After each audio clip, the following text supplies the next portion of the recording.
बिस्मिल्लाहिर्रहमानिर्रहीम। अस्सलाम वालेकुम। आप देख रहे हैं यासिर हब और मैं हूं आपका मेज़बान मोहम्मद यासिर। मोअज़्ज़िज़ दोस्तों, किताबुल फितन में हुज़ूर अकरम सल्लल्लाहु अलैहि वसल्लम का ये इरशाद मुबारक मौजूद है कि क़यामत के करीब जब दज्जाल आएगा तो उसके एक हाथ में जन्नत और दूसरे हाथ में दोज़ख होगी। वो जिसे चाहेगा जन्नत भेज देगा और जिसे चाहेगा जहन्नुम में दाखिल कर देगा, और जब चाहेगा मुर्दों को जिंदा कर देगा और जब चाहेगा जिंदों को मौत के घाट उतार देगा। जब ये अहादीस सहाबा इकराम के सामने हुजूर सल्लल्लाहु अलैहि वसल्लम पेश कर रहे थे तो सहाबा कहते हैं, हमें सुनकर बहुत ताज्जुब होता था कि किसी को जिंदा करना या मारना या जन्नत या जहन्नुम में भेजना ये अल्लाह का इख्तियार है, तो फिर दज्जाल ये काम कैसे कर सके। लेकिन आज के दौर में हालात जिस डगर के साथ, जिस तेजी के साथ तब्दील हो रहे हैं, यूं लग रहा है कि हुजूर सल्लल्लाहु अलैहि वसल्लम के फरमाए हुए एक एक इरशाद के सच होने का वक्त करीब आ पहुंचा है। चंद दिन पहले आपने एक वीडियो देखी थी फेसबुक के बानी मार्क ज़करबर्ग की, जिसमें उसने ये बताया कि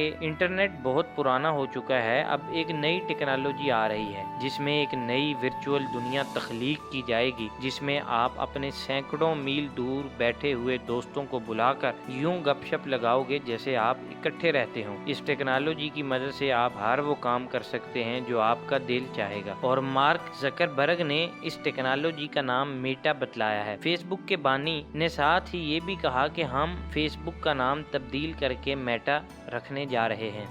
हालांकि फेसबुक, इंस्टाग्राम और व्हाट्सएप देखने में पहले की तरह ही काम कर रहे हैं, लेकिन फिर इसका नाम तब्दील करने की जरूरत क्यों पेश आई? याद रखें, मेटा का नाम मेटावर्स से लिया गया है और मेटावर्स वर्चुअल रियलिटी और दीगर टेक्नोलॉजी के मिलाप का नाम है, जहां लोग मखसूस किस्म की ऐनकें पहनकर एक नई दुनिया में दाखिल होकर अपने दोस्त, अहबाब और रिश्तेदारों से मुलाकात करने के साथ साथ दूर बैठे एक दूसरे के साथ मिलकर काम कर सकेंगे। ये एक ऐसी दुनिया होगी जिसे आप सिर्फ स्क्रीन मोबाइल पर देखने के बजाय इसमें आप मुकम्मल तौर पर दाखिल हो सकेंगे। यानी कि फेसबुक इस्तेमाल करने वाले को एक खुदाई ताकत अता कर दी जाएगी। वो जिससे चाहेगा मिल सकेगा और उसकी जिंदगी की ख्वाहिश जिन लोगों से, जिन बड़े बड़े स्टार से मिलने की रही होगी, वो इस टेक्नोलॉजी की मदद से उन लोगों के साथ बैठकर गपशप कर सकेगा। आसान लफ्जों में यूं समझ लें जैसे हमारी असली दुनिया पर हर चीज पर अल्लाह ताला का कंट्रोल है, बिल्कुल इसी तरह मेटा में ये सब कुछ इंसान के अपने इख्तियार में होगा और खुदाई इख्तियार इंसानों की तरफ मुंतकिल कर दिए जाएंगे। मेटावर्स का लफ्ज दुनिया में सबसे पहले नील स्टीफन ने 1992 में अपने एक स्नो क्रैश नामी नावल में इस्तेमाल किया था। बाद साइंस ने भी इस बात की तस्दीक की थी कि हम जिस कायनात में रह रहे हैं, दुनिया में ऐसी कई कायनातें मौजूद हैं जहाँ पर बिल्कुल हमारा जिस्म या हमारा हम शक्ल किसी और सूरत में जी रहे हैं। यानी अगर आप इस दुनिया में एक इंजीनियर हैं तो जरूर दूसरी किसी कायनात में आप वकील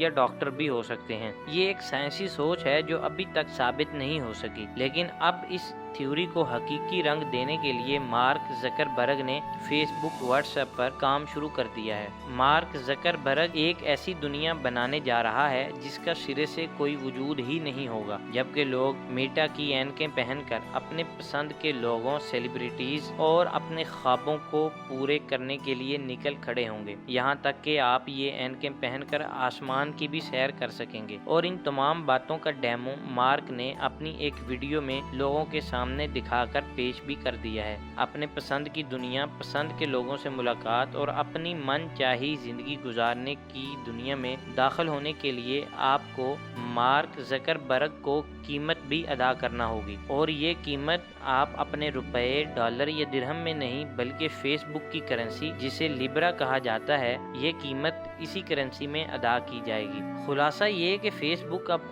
एक ऐसी गैर हकीकी दुनिया को तैयार करने वाली है जो दर हकीकत दज्जाल की जन्नत है, और इस काम के लिए यूरोपीय यूनियन से 10,000 वर्कर को भी हायर कर लिया गया है। गोया आज वो वक्त आ गया है जब दुनिया अल्लाह के मुकाबले में एक कायनात बनाकर उसका सारा निज़ाम दज्जाल के सुपुर्द करने के बिल्कुल करीब हो चुकी है। और यहाँ पर हम, मैं और आप फेसबुक और सोशल मीडिया में इस हद तक दाखिल हो चुके हैं कि अगर खुदा न खास्ता आज ही फेसबुक के जरिए दज्जाल की खुदाई का ऐलान कर दिया जाए तो हम में से न जाने कितने मुसलमान हों जो उसकी खुदाई पर ईमान भी ले आएं।